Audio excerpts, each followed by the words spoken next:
Bismillahirrahmanirrahim. Assalamualaikum warahmatullahi wabarakatuh. Innal hamdalillah nahmaduhu wa nasta'inuhu wa nastaghfiruh wa na'udzu billahi min syururi anfusina wa min sayyiati a'malina. May yahdihillahu fala mudhillalah wa may yudlil fala hadiyalah. Asyhadu an la ilaha illallah wa asyhadu anna Muhammadan abduhu wa rasuluh. Allahumma salli ala sayyidina Muhammad wa ala ali sayyidina Muhammad kama sallaita ala sayyidina Ibrahim wa ala ali sayyidina Ibrahim wa barik ala sayyidina Muhammad wa ala ali sayyidina Muhammad kama barakta ala sayyidina Ibrahim wa ala ali sayyidina Ibrahim fil alamin innaka Hamidum Majid. وقال الله تعالى في كتابه الكريم أعوذ بالله من الشيطان الرجيم بسم الله الرحمن الرحيم يا أيها الناس اتقوا ربكم الذي خلقكم من نفس واحدة وخلق منها زوجها وبث منهما رجالا كثيرا ونساء واتقوا الله الذي تساءلون به والأرحام Innallaha kana 'alaikum raqiba. Shadaqallahul azim. Wa qala an-nabiyyu sallallahu alaihi wasallam man ta'allamal Qur'an wa 'allamah khairukum man ta'allamal Qur'an wa 'allamah.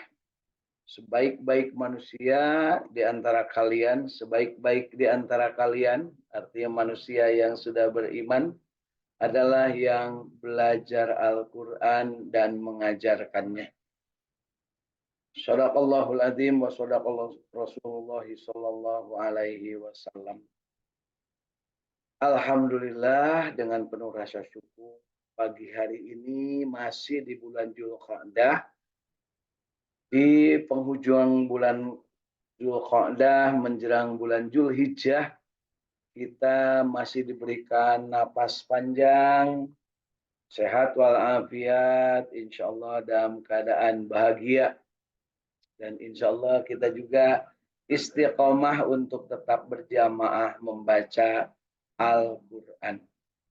Satu ayat Al-Quran yang saya baca di awal dari surat An-Nisa ayat pertama menegaskan bahwa Allah Subhanahu wa Ta'ala memerintahkan kepada manusia untuk bertakwa kepada Allah yang telah menciptakan dari diri yang satu, yaitu Nabi Adam alaihissalam. Kemudian diciptakan pasangannya yaitu Sayyidah Hawa alaihissalam. Kemudian dari Nabi Adam dan Siti Hawa ini kemudian beranak pinak lahir manusia-manusia yang demikian banyak, laki-laki dan perempuan. Di antaranya tugas yang utamanya adalah untuk saling berbagi, saling berkasih sayang. Dan tentu saja Allah Maha mengetahui apa yang akan terjadi, yang belum terjadi, dan yang sudah terjadi pasti, dan juga yang saat ini sedang terjadi. Kita juga memahami bahwa Allah Subhanahu wa Ta'ala mengutus para nabi dan rasul, sehingga apa yang menjadi perintah Allah Subhanahu wa Ta'ala sampai kepada umat dengan sebaik-baiknya, sesampai-sampainya. Artinya pada saatnya disampaikan kepada umat, pada saat itulah Allah Subhanahu wa Ta'ala menyempurnakan ajarannya melalui contoh-contoh teladan yang disampaikan oleh para nabi dan rasul.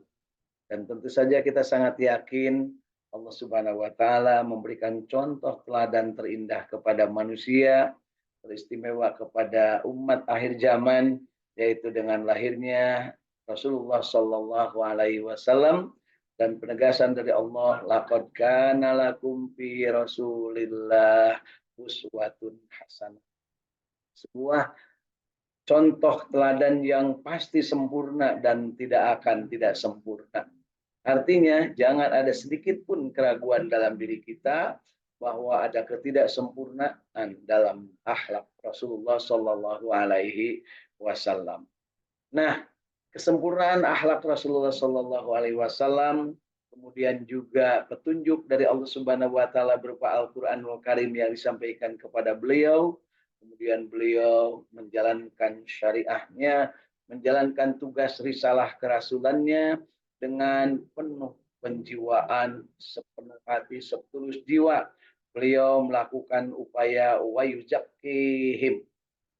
Beliau membersihkan jiwa-jiwa yang kotor dengan cara memberikan contoh, dengan cara memberikan bimbingan, dengan cara memberikan sesuatu yang sangat indah, sulit untuk diceritakan hanya dalam lisan. Sebuah fenomena kehidupan yang beliau ciptakan selama kurun waktu beliau menjadi Rasul 23 tahun. Sungguh sangat indah menawan. Dan tentunya kita sebagian kecil sudah kita sentuh, sebagian kecil sudah kita pahami, sebagian kecil sudah kita amalkan, sebagian kecil sudah kita nikmati, dan sebagian kecil sekali yang sudah kita dakwahkan. Nah, kerasulan Rasulullah Shallallahu Alaihi Wasallam dengan kesempurnaannya, dengan diturunkannya kitab suci Al-Quran yang dimulai dengan kalimat yang sangat sederhana, disuruh membaca Iqra Bismi Rabbikal Ladzi Khalaq. Dan pada saatnya perjalanan terus berjalan sampai dengan diakhiri sebuah fenomena alam yang luar biasa, yaitu penyempurnaan dari Allah Subhanahu wa Ta'ala tentang sebuah ajaran dan tentang sebuah siklus kehidupan yang sempurna. Al-yauma akmaltu lakum dinakum. Telah aku sempurnakan untukmu agama, kata Allah Subhanahu wa Ta'ala. Wa atmamtu alaikum nikmati, dan telah sempurnakan oleh Allah nikmat Allah untukmu, artinya untuk Kanjeng Nabi pada saat itu. Waraditu lakumul Islam Madinah, nikmatnya disempurnakan, agamanya disempurnakan, dan Allah meridhoi Islam sebagai agama yang diajarkan oleh Rasul Shallallahu Alaihi Wasallam. Tidak lama setelah menerima perintah itu, kemudian Rasulullah Shallallahu Alaihi Wasallam terberitakan meninggal dunia. Inna lillahi wa inna ilaihi rajiun. Setelah menjalani proses yang demikian luar biasa, sebelum Nabi Muhammad Shallallahu Alaihi Wasallam menjadi Rasul di umur ke-40, tidak begitu banyak tantangan yang beliau dapatkan. Tetapi setelah menjadi Rasul, beliau demikian banyak mendapat tantangan, terutama dari orang-orang kafirin Quraisy, dan tentu saja orang-orang yang ada di sekitarnya yang belum beriman. Tapi kita juga menyaksikan bahwa setelahnya ajaran Islam ini dideklarasikan beliau, didakwahkan, maka pada saat itu tidak sedikit yang membelanya, bersedia mengorbankan jiwa raganya untuk menjadikan agama ini tetap tegak di bumi Allah Subhanahu wa Ta'ala. Dan tentu saja saat ini pun kita menyaksikan betapa kegigihan sahabat-sahabat kita, saudara-saudara kita muslimin muslimah dalam mempertahankan jiwa-jiwa kesuciannya, kemudian juga mempelajari ajaran-ajaran Al-Quran, ajaran-ajaran As-Sunnah, dan pada saatnya mereka juga mengajarkan kepada yang lain. Masya Allah, mudah-mudahan kita termasuk di dalam lingkaran yang berada dalam lingkungan kebiasaan akhlakul karimah dari Kangjeng Nabi Muhammad Shallallahu Alaihi Wasallam. Pagi ini berbahagia karena kita dalam keadaan hidup dengan penuh keadaan sehat walafiat, jag waringkas walagri waluya, insya Allah bahagia, istiqomah berjamaah membaca Al-Quran dengan bersama-sama secara berjamaah dan istiqomah melalui media Jinten, ngajinya unggal dinten, untuk meraih apa yang disebut dengan predikat nafs yang mutmainnah. Allah menyeru, a'udzubillahi minasyaitonirrajim. Bismillahirrahmanirrahim. Ya ayyatuhan nafsul mutmainnah irji'i ila rabbiki radiyatan mardiyah wadkhuli fi ibadi wadkhuli jannati. Tentu saja kita merupakan sebuah bagian dari perjalanan kehidupan yang sadar ataupun tidak kita akan mengakhiri kehidupan kita dengan kematian. Dan ketika kematian itu tiba, ketika ajal itu kita sampai, maka tidak bisa digeser barang sedetik pun. Demikian juga kita tidak bisa mempercepat barang sedikit pun. Artinya apa? Semua yang namanya titik kematian sudah ditentukan oleh Allah, tidak bisa dimundurkan, tidak bisa dimajukan. Jadi apa yang bisa kita lakukan, yaitu mempersiapkan diri untuk mendapatkan kesempatan mencari bekal untuk hidup setelah kematian di alam dunia ini. Dan untuk itu Allah Subhanahu wa taala telah memberikan selengkap-lengkapnya rezeki yang tidak akan berkurang, tidak akan bertambah, tidak akan tercolong dan tidak akan pindah ke tempat atau ke orang lain. Tidak akan tertukar rezeki dari Allah Subhanahu wa taala. Kita saksikan bahwa betapa ada orang kerjanya banting tulang, peras keringat, tetapi yang dia dapatkan hanya sedikit yang dia peroleh. Cukup untuk kehidupannya. Tapi juga tidak sedikit kita menyaksikan bahwa orang yang kerjanya tidak begitu berat, bahkan mungkin leha-leha, bahkan mungkin tidak beriman, ya. Mereka rezekinya menurut ukuran kacamata dunia kita melimpah ruah. Bahkan banyak yang tidak termanfaatkan, tidak termakan. Masya Allah, itu bukan ukuran. Yang menjadi ukuran kita, ukuran keimanan kita, kita menyadari sepenuhnya bahwa yang namanya rezeki sudah diatur oleh Allah Subhanahu wa taala dan tidak akan tertukar, tidak akan tergantikan, tidak akan juga akan terhilangkan. Kalau Allah sudah menghendaki, maka itulah jatah kita. Nah, berikutnya ketika kita menikmati hidup dengan batasnya berupa mati, kemudian di dalam kehidupan kita ada rezeki dan rezeki itu akan berakhir seiring dengan datangnya kematian, maka kita juga harus sadar sesadar-sadarnya dalam hati kita bahwa kita punya yang namanya kewajiban.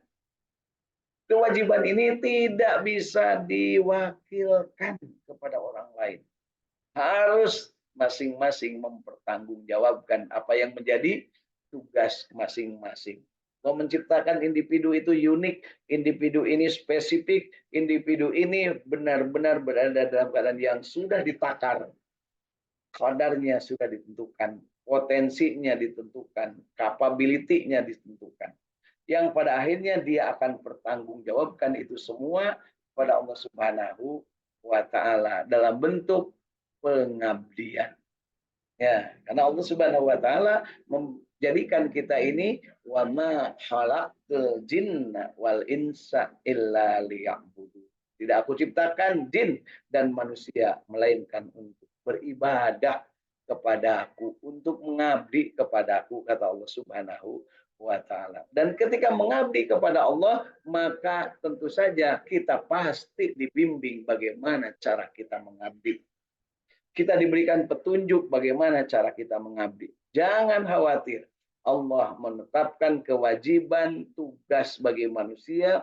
Allah juga menetapkan rezekinya. Allah juga tidak akan membebani manusia dengan sesuatu yang bukan kemampuannya. La yukallifullahu nafsan illa wus'aha. Tidak akan diberikan tugas oleh Allah Subhanahu wa taala, tidak akan diberikan pemahaman, tidak akan diberikan keyakinan untuk melakukan sesuatu, melainkan pasti Allah akan memberikan bekal kepada manusia tersebut. Dan itu kesempurnaannya. Jadi ketika kita memainkan peran dalam kehidupan ini, rezekinya sudah ditentukan dan tidak akan tertukar.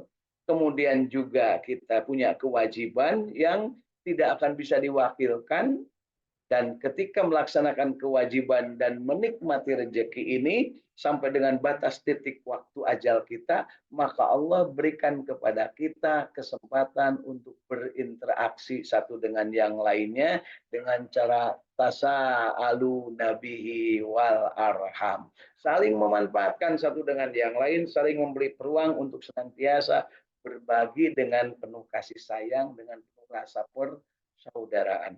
Dan ketika itu terjadi, maka Allah berikan bimbingan berupa hudal linnas wa bayyinatin minal huda wal furqan. Itulah Al-Quran. Dan ketika kita memahami Al-Quran sebagai petunjuk, maka kita juga harus yakin bahwa Allah memberikan petunjuknya pasti yang terbaik untuk manusia. Dan tidak tanggung-tanggung setelah memberikan petunjuk, Allah juga memberikan bingkai bagaimana petunjuk itu dilaksanakan. Waraditu lakumul Islam dina. Allah ridho Islam menjadi agama. Artinya apa? Bingkainya itu adalah Islam. Dan Allah juga memberikan petunjuk kepada kita dengan bingkai Islam ini, pedoman pelaksanaannya, cuplak dan juknisnya yang langsung dipraktekkan oleh insan termulia di sisi Allah, yaitu Rasulullah Kanjeng Nabi Muhammad SAW sebagai contoh teladan dalam penerapan kehidupan ad-dinul Islam tersebut. Dan kita paham bahwa ketika kita menjalankan apa yang diperintahkan Allah, kemudian dicontohkan Rasulullah, kemudian juga apa yang dilarang dihindari, kemudian kita selalu mensucikan jiwa, kemudian kita selalu berharap akan kegembiraan bersama Allah, dan kita berhindar dari petaka ataupun azab-azab Allah Subhanahu wa taala. Nah, pada saat itulah kita diberikan daya, diberikan upaya untuk senantiasa berada di jalan yang lurus. Nah, kita minta kepada Allah. Setelahnya kita bertekad bahwa iyyaka na'budu wa iyyaka nasta'in, maka Allah berikan petunjuknya asy-syiratal mustaqim. Petunjuk ke jalan yang lurus dan bukan petunjuk bagi orang-orang yang maghdub, yang dimurkai, dan bukan bagi orang yang sesat, yang tersesat, yang dolim. Artinya apa? Ketika kita hidup di dunia, pilihannya sederhana. Apakah kita mau istiqomah, yang tetap lurus di jalan Allah Subhanahu wa taala, atau kita menjadi orang yang baong, bandel, yang kemudian dimurkai Allah seperti bangsa-bangsa Yahudi yang tidak mukmin. Kemudian apakah kita juga akan tersesat seperti bangsa-bangsa Nasrani yang menyelewengkan agama ajaran dari Kanjeng Nabi Isa alaihi salam. Itu semua adalah pilihan. Allah sudah memberikan kepada kita fa'alhamaha fujuraha wa taqwaha. Silahkan kamu mau pilih yang mana. Mau mustaqim silahkan, mau maghdub silahkan, mau dolin silahkan. Tapi ingat, akan bertemu dengan Allah dan Allah akan meminta pertanggungjawabanmu terhadap apa yang kamu tetapkan sebagai alternatif pilihan yang sudah engkau jalankan di dunia ini. Nah, dari sisi itu kita tinggal bertanya kepada diri kita, sebenarnya kita itu sudah di jalan as-siratal mustaqim atau belum? Nah, ketika kita menjawab, ya Allah belum, maka segera astagfirullahaladzim. Ucapkan istighfar. Kalau kita merasa bahwa sedang berada di jalannya, maka ucapkan subhanallah, walhamdulillah, wala ilaha illallah, wallahu akbar. Dalam keadaan yang karena Allah. Ya. Jadi pada prinsipnya kita ini diberikan kebebasan oleh Allah. Kamu beriman, kamu mau istiqomah, kamu mau menjadi orang mustaqim, atau kamu memilih dari orang maghdub, kamu memilih jadi orang dolin, itu silahkan. Modalnya sudah diberikan, fa'alhamaha, diilhamkan oleh Allah, fujur dan takwa, keburukan dan ketakwaan. Tinggal kita mau milih yang mana. Maka kita milih yang bersih-bersih diri, selalu tertambat hati kepada Allah. meminta, memohon hanya kepada Allah. Iyyaka na'budu wa iyyaka nasta'in. Hasbi Rabbi jalallah. Ma fi qalbi ghairullah.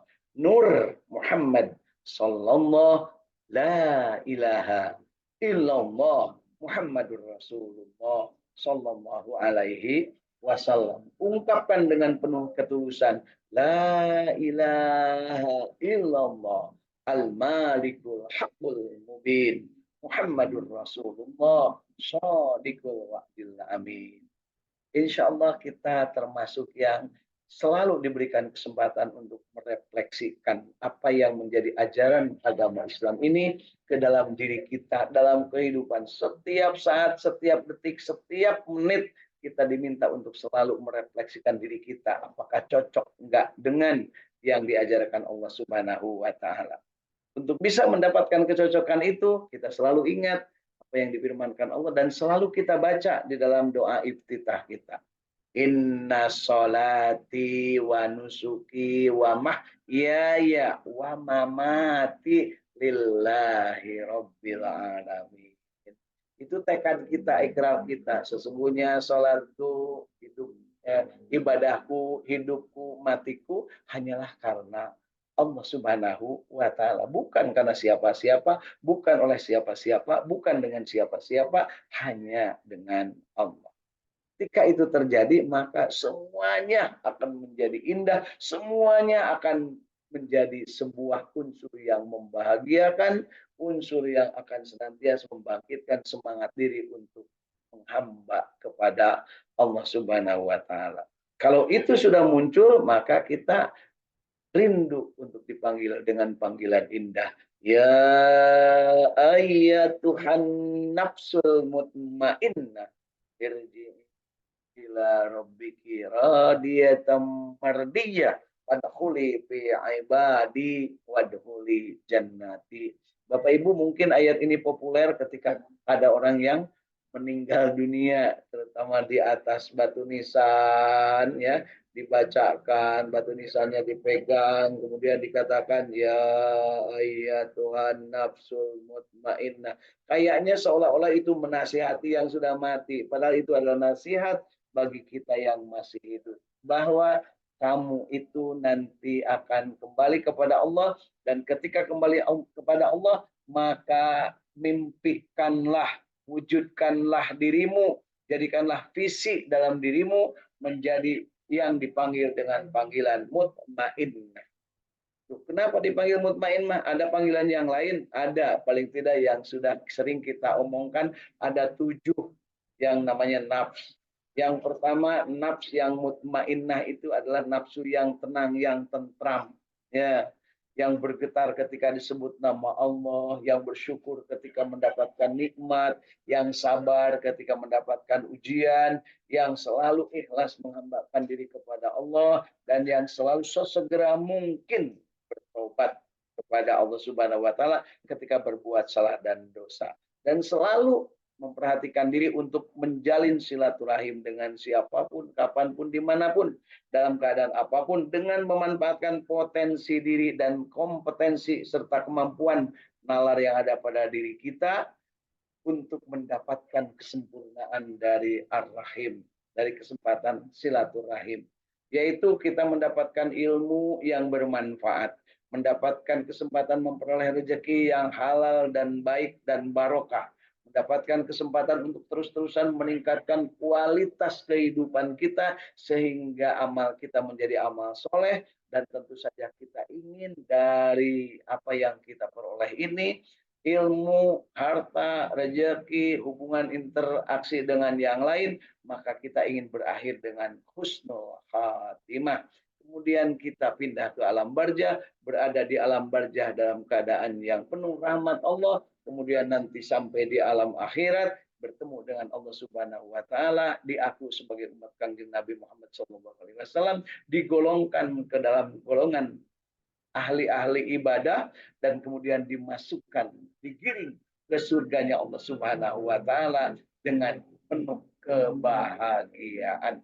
Hasanah di dunia, hasanah fil akhirat. Apakah itu mungkin? mungkin. Nah, bagaimana kita caranya?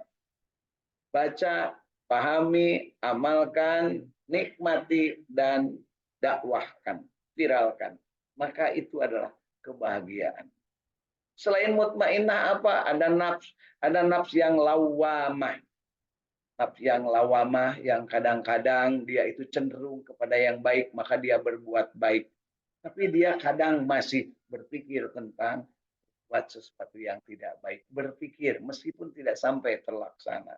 Ada juga nafsu yang mulhimah yang kadang edan, kadang eling, kadang ewah, kadang gingsir. Ya mudah-mudahan pas kadang gingsir ini ya, pas kadang lagi eling inilah mungkin kita terus-terusan bisa kita tancapkan untuk meningkatkan kualitas kehidupan kita. Nafs yang lawamah, nafs yang mulhimah, yang galau, yang senantiasa tak mampu kendali, tidak mampu kendali. Kadang-kadang jadi koruptor, kadang-kadang umroh, kadang-kadang berbuat baik, gitu ya. Kadang-kadang, bagi sembako kalau lagi ada maunya, kan gitu ya. Kadang-kadang bagi baju, bagi kaos gitu ya. Padahal sebenarnya nggak begitu. Naudzubillah ya. Mudah-mudahan. Ini adalah mencerminkan bahwa ada kemungkinan kita berada dalam posisi itu. Dan ada yang paling parah, nafs yang namanya nafs amarah, yang senantiasa menganggap jelek segala sesuatu, senantiasa mencari alasan untuk berbuat sesuatu yang tidak baik, ataupun bahkan selalu mencari alasan ketika diperintahkan untuk berbuat baik, supaya jadi dia punya argumen bahwa dia benar berbuat tidak baiknya itu karena benar. Kita lihat di meja-meja persidangan saat ini, terutama para koruptor, yang kemudian saksi-saksi dihadirkan. Masya Allah, tabarakallah, di negeri kita ini memang komplit. Sampai-sampai ada menteri ya yang oleh anak buahnya dibilangin membiayai umroh keluarga, membiayai untuk ke salon istri, membiayai untuk kado, membiayai untuk ulang tahun, membiayai untuk rumah tangga, membiayai untuk ke salon. Masya Allah. Kok ada ya yang semacam itu? Itulah yang namanya kemungkinan antara di nafs yang ammaroh, yang senantiasa melanggar apapun, yang penting gue senang. Nah, mudah-mudahan suatu saat orang-orang yang semacam ini setelahnya jagraken di meja persidangan, kemudian jadi tobat, dan kemudian naik menjadi yang mutmain.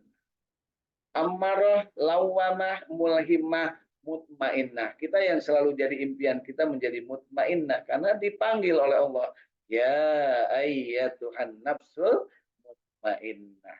Kemudian yang berikutnya adalah yang namanya di dalam ayat itu juga irji'i ila radiyatam mardiyah. Nah, masuklah bergabung dengan orang-orang yang ridho dan diridhoi. Radiyah, mardiyah.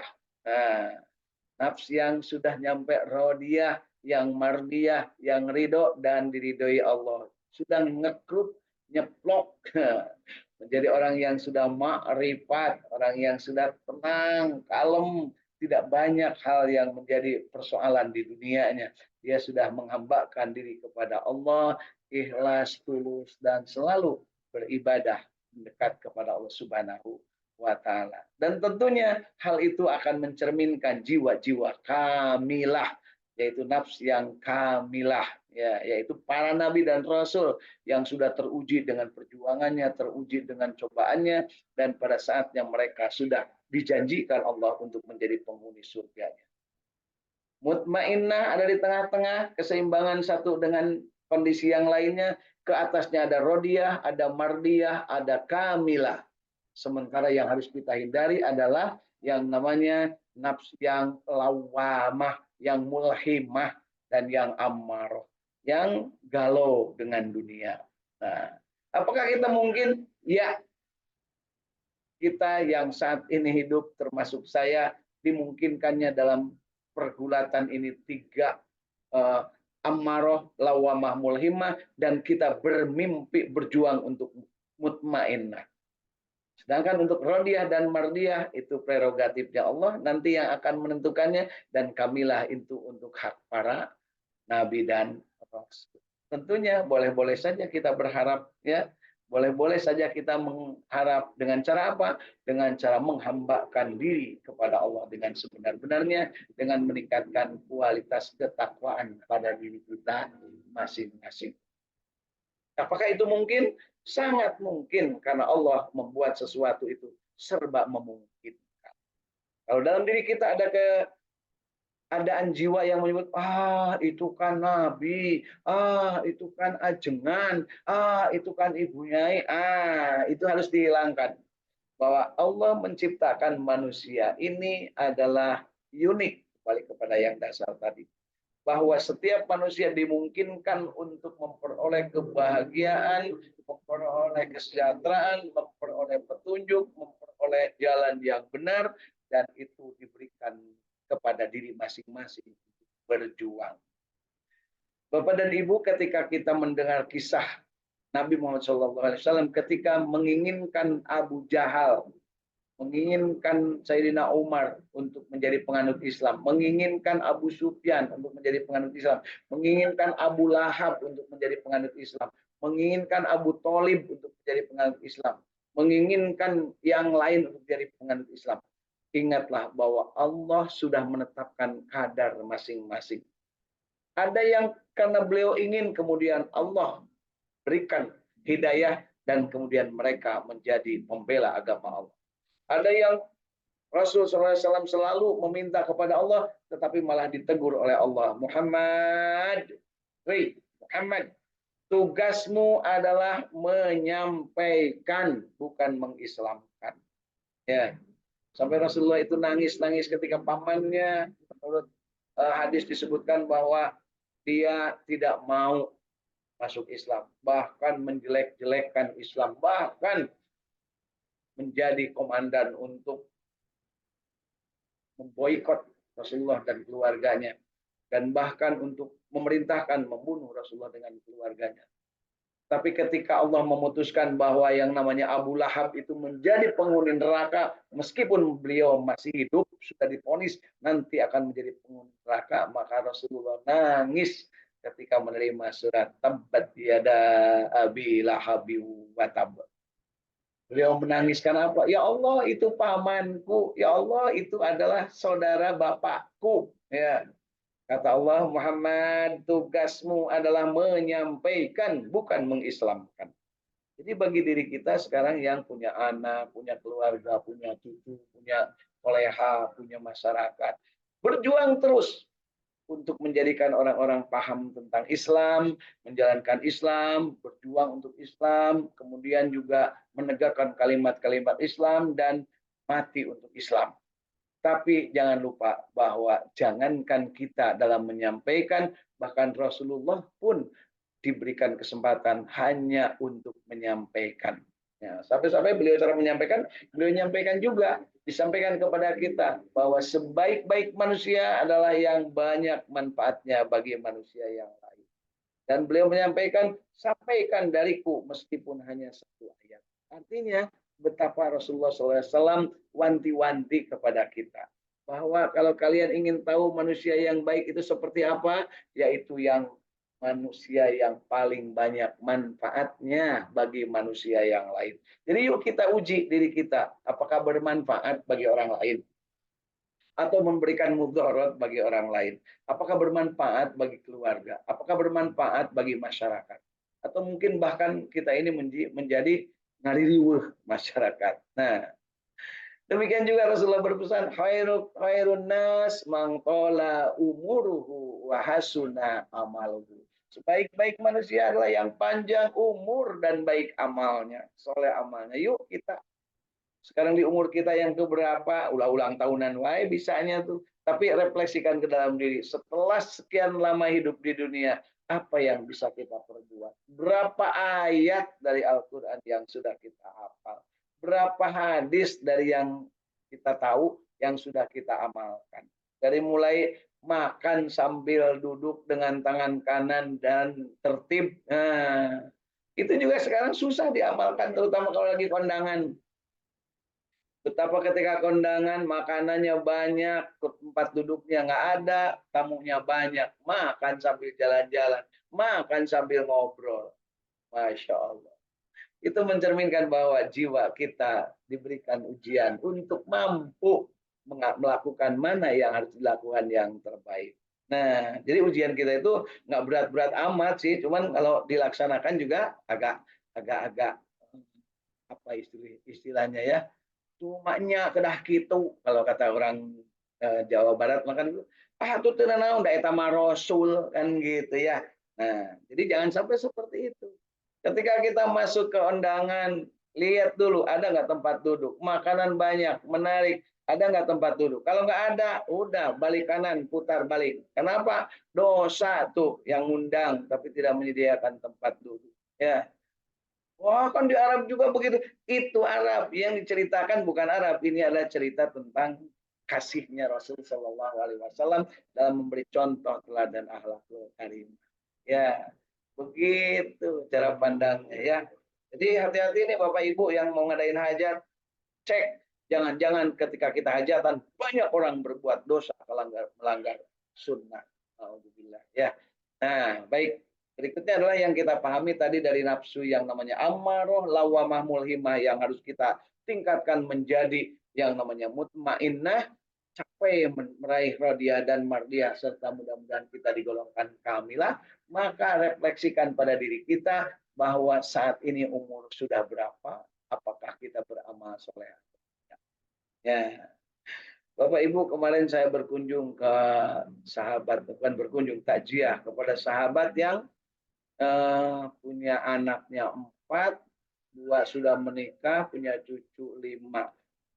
Beberapa bulan lalu ditinggal oleh suaminya dan kemudian beliau meninggal dunia kemarin sore.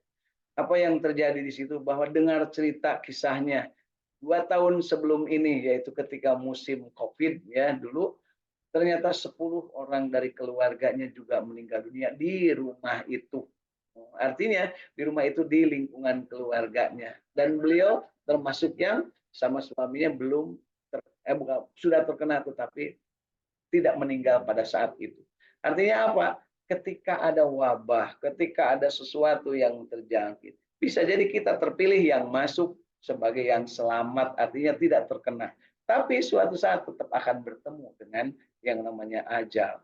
Dan itu diceritakan oleh saudara-saudaranya dan anak-anaknya bahwa ternyata waktu saudaranya yang 10 itu meninggal, katanya cepat sekali, hanya hitungan jam sudah dia terkena, terus sesak kemudian meninggal. Nah beliau juga katanya ingin kalau meninggal seperti itu. Dan apa yang terjadi? Beliau ternyata sedang aktivitas, kemudian merasa sesak, mau dibawa ke rumah sakit, tadinya menolak gak mau, tapi tetap keluarganya bawa, sebelum nyampe rumah sakit sudah meninggal dunia. Masya Allah. Ini sebuah pengalaman batin bagi saya bahwa apa yang selama ini kita yakini yang namanya meninggal itu, yang namanya kematian itu, bahwa sudah pasti caranya, tempatnya, dan dengan di menit keberapa, jam keberapa itu sudah ditentukan. Jadi kita jangan khawatir kita buktikan dengan kita tetap beribadah menjadi abdinya Allah Subhanahu wa taala. Nah, di bulan Dzulqa'dah ini menjelang bulan Dzulhijjah saya pegang sebuah buku judulnya Rihlah Al-Hajj ya. Buku ini saya peroleh ketika saya berada di Tanah Haram dulu, membeli buku ini dari Syekh Dr. Muhammad Ad-Dabisi ya. Rahasia menuju haji mabrur. Nah, ini Bapak Ibu yang sudah menunaikan ibadah haji, tentunya buku ini bagus direfleksikan ke dalam diri. Beberapa statementnya luar biasa, bisa kita anggap sebagai upaya untuk mengintrospeksi diri. Nah, jadi di dalam kehidupan kita ada yang sudah menjalankan haji. Kita berharap hajinya mabrur. Ada yang belum, cobalah belajar, cobalah baca dulu. Rihlah perjalanan haji, ilit-ilitan. Nah, bagaimana Bapak Ibu yang sekarang tidak berangkat haji, maka rihlah, berangkatlah kemana silahkan. Ya, berjalan-jalan sama keluarga, orang tua, mungkin teman, ya. Mumpung kita masih diberikan kesempatan untuk rihlah, untuk berjalan-jalan wisata, ya. Wisata. Kenapa disebut wisata? Ya namanya wisata itu jalan. Namanya haji itu juga jalan. Jadi kita jangan sampai kewuh dengan istilah ya, ada study tour lah, ada wisata lah, ada ziarah lah, ada safari lah, ada muhibah lah, ada apa lagi ya. Itu adalah hal yang seyogianya kita pahami bahwa ini dalam rangka mencari tanda-tanda kekuasaan Allah yang bisa direfleksikan ke dalam diri kita sebagai bagian dari untuk meningkatkan kualitas keimanan kita. Alhamdulillah, kalau di Jawa Barat ini sekarang lagi dikampanyekan. Paling tidak di tengah-tengah gunung ada yang namanya bendungan. Dari mulai Jatiluhur, Jati Gede, dan apa lagi? Caguling, kemudian apa lagi? Cirata. Nah, itu kemudian di Ciamis ada juga bendungan namanya itu Sukadana. Saya belum pernah ke sana. Kemudian ternyata di tempat-tempat yang saya dalam beberapa hari terakhir ini berjalan, Masya Allah, masjid-masjid Allah itu ternyata di mana-mana. Dan makin lama saya lihat makin indah. Ya, di gunung ada sebuah masjid yang bikinnya menteri, Mas Menteri ya, bikin masjid di gunung. Tapi masyarakatnya. Tapi alhamdulillah yang berjuang berkunjung ke sana banyak. Mas Gubernur, Kang Gubernur juga bikin masjid di gunung, ya, masyarakatnya. Apa kesan kita bahwa ternyata kalau seandainya ada keinginan itu pasti ada jalannya. Dan kita berharap yang membangun masjid itu berada di tengah perkampungan masyarakat. Ya, jadi saya itu kadang melihatnya di tengah-tengah perkampungan, kita berhenti, kemudian kita ke masjid. Biasanya masjidnya kecil-kecil saja, mungil-mungil saja, tapi bersih, tempat wudhunya tertata, kemudian di dalamnya ada penataan yang baik. Tetapi begitu masjid yang besar, heboh sekarang, sampah di mana-mana, tidak terurus, WC-nya tidak ada yang gosok, lamun kadinya laleur. Dan itu kenyataan bahwa yang waktu diresmikan itu buricak burinong, biar wah, lampunya di mana-mana. Beberapa bulan kemudian, silakan bagi yang punya ide membangun, yang mendengar ini dan mampu menyampaikan, sampaikan. Jangan seperti itu teh rumah ibadah. Kalau membangun, sertakan dengan kemungkinan nanti siapa yang akan memeliharanya, bagaimana memeliharanya. Jangan mengandalkan duit dari kenceleng, apalagi duit pajak rakyat untuk mengurus masjid. Ya, kenapa? Dolim bagi orang yang bikin masjid dengan bikin unggul, dianya sendiri tidak meramaikan atau tidak memakmurkan. Gitu. Ya, karena Rasulullah pernah mengecam orang yang bermegah-megah membangun masjid, tapi malah masjid itu adiror untuk menghancurkan ketakwaan, bukan untuk meningkatkan ketakwaan. Naudzubillah. Demikian, mudah-mudahan bermanfaat. Assalamualaikum warahmatullahi wabarakatuh. Allahumma shalli ala sayyidina Muhammad wa ala ali sayyidina Muhammad. Rabbana atina fid dunya hasanah wa fil akhirati hasanah wa qina adzabannar. Subhana rabbika rabbil izzati amma yasifun wa salamun alal mursalin walhamdulillahi rabbil alamin. Subhanakallahumma wa bihamdika